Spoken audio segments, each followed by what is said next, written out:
Thank you. Good morning to everybody.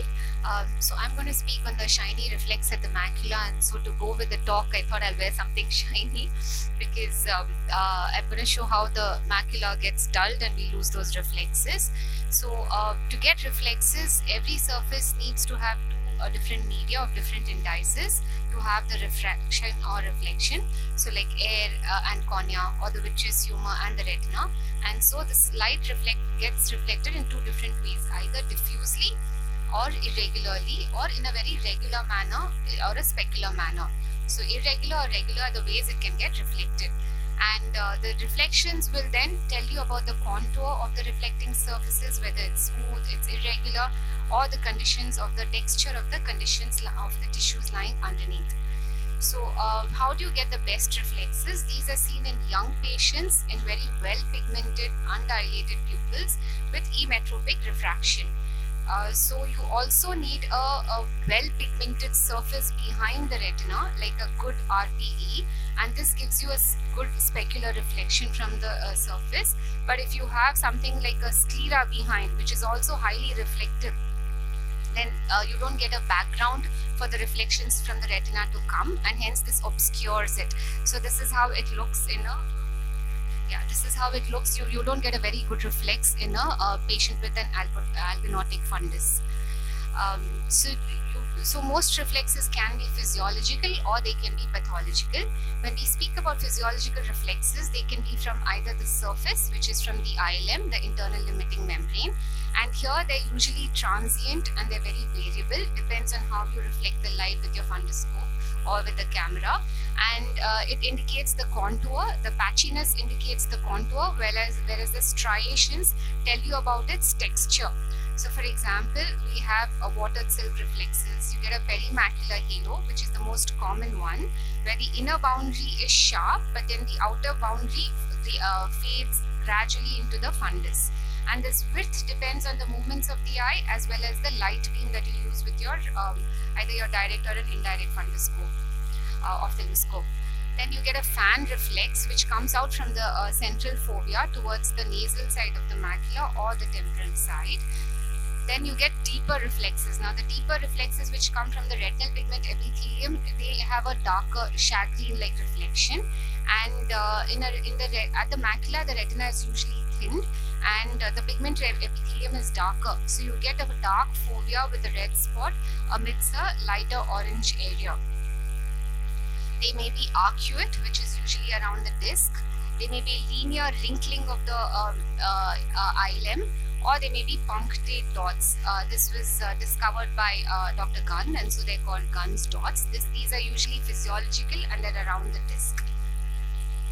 Then the pathological ones are when they're less conspicuous. They come in the later decades of life, the third or the fourth decades. It may be physiological but still absent in the later decades. But if it's present in when they're not expected, so reflexes which are usually by the third and fourth decade, these reflexes get dim. But if they're present at that age or they're absent in a younger child, then you think of it as pathological. They may also be absent in a blonde fundus, as we said, like in an albinotic child, or with varying degrees of ametropia, high myopia or hypermetropia. So pathological reflexes can also be patchy from the internal limiting membrane, like the beaten metal reflex or the fragmented reflexes. They may be deeper from the RPE, metallic, crystalline and frosted in character. They may be linear reflexes, again from the ILM, or they may be deeper ones where the retina itself gets folded, or they may be punctate. So we'll come into all of them. The beaten metal reflex is usually indicates shallow, irregular elevations of the surface. So there's a lack of texture as the ILM seems detached, or a lack of luminosity where the normal stippling of the background is lost because of turbidity which is below the internal limiting membrane. This is usually seen in pigmentary degenerations of the retina, or when there's severe retinitis that Dr. Murli spoke about earlier, or the chorioretinitis has subsided and it leaves atrophic changes at the macula. This gives rise to the beaten metallic reflex like this. You can get a capital-like reflex where there are small radiating sectors of reflexes in the cone inner segments, and these are due to deposits, thickening or degeneration of the Brooks membrane. There may be alteration at the level of the RP photoreceptor interface, and this is may be seen in carriers of X-linked retinitis pigmentosa or cone dystrophy. There may be annular reflexes. These annular reflexes could be because of an elevation in the corresponding retina, and this is the elevation of the internal limiting membrane. So here this is a patient with CSR that you can see fluid here, and you see an annular reflex, or it could be a choroidal lesion here which leads to a reflex, a folding of the elevation of the internal limiting membrane. Sometimes instead of an elevation, you can also get a depression. So this is a scar formed due to healed chorioretinitis or age-related macular degeneration. You can get these annular scars around them.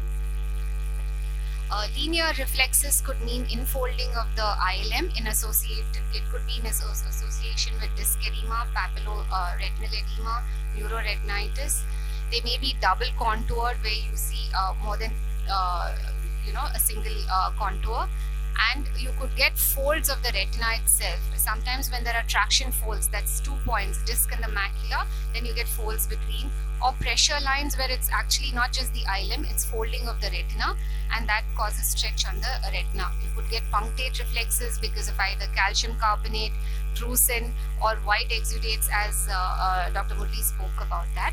So you can see these reflexes. They may coexist, they may vary as the disease changes, varies, progressive. You come to know whether the disease is progressing, whether they're recovering, and so accordingly we'll have to gauge the patient's status. Thank you so much. A single contour, and you could get folds of the retina itself. Sometimes when there are traction folds, that's 2 points, disc and the macula, then you get folds between, or pressure lines where it's actually not just the ilim, it's folding of the retina, and that causes stretch on the retina. You could get punctate reflexes because of either calcium carbonate, drusen, or white exudates, as Dr. Murli spoke about that. So you can see these reflexes. They may coexist, they may vary as the disease changes, varies, progressive. You come to know whether the disease is progressing, whether they're recovering, and so accordingly we'll have to gauge the patient's status. Thank you so much.